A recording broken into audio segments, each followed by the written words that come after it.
Morning fog slid low across the savannah, cool and pale at dawn.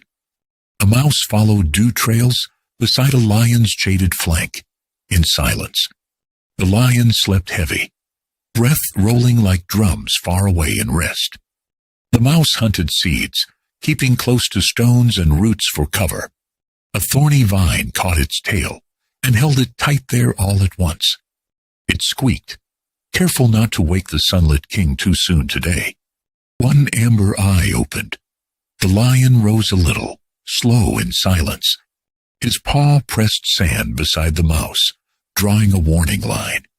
The mouse stayed still, smaller than the lion's warm shadow there. The lion sniffed the air, asking if mercy mattered in this world. The mouse bowed low, shaking, but kept its thoughts steady inside. It let the fear pass through, like wind moving through tall grass. The lion hesitated, not hungry, not soft, just weighing the moment. The vine tightened again, biting the mouse's thin skin once more. The mouse looked up, offering only patience and truth, nothing else. The lion exhaled. The savannah's pressure eased a little at once. With one claw, he hooked the vine and tore it free, clean and quick. The mouse dropped loose, blinking at sudden open space and light.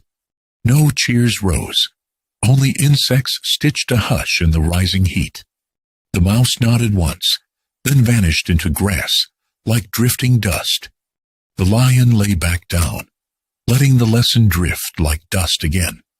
Days later, the river shrank, and hunters paced the banks, leaving sharp scents behind. The lion followed the smell of water, not thinking of rope buried under the wet sand. A loop snapped tight around his foreleg, anchored to a stake hidden deep in the mud. He roared once, then pulled hard, but every surge drove the stake farther down instead.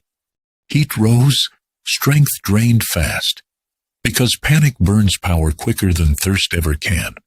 Grass whispered nearby, and the same mouse heard the heavy breathing and paused to listen. It found the lion bound, and the knot turned cruel, the stake set firm like a hard tooth.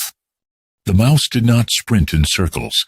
It studied the fibers, finding where they crossed tight. It began to chew where tension was smallest, working in short, steady bites, without fear. When the lion jerked again, the mouse stopped and waited for stillness to come back. At last, the lion held still, and the rope softened under the mouse's patient teeth. Bit by bit, the strands frayed, and the knot loosened like a secret losing its grip. A shadow of dread passed over the lion, yet the mouse kept chewing by breath and rhythm. Hours felt long, but the mouse did not hurry. It only kept the next bite calm and true.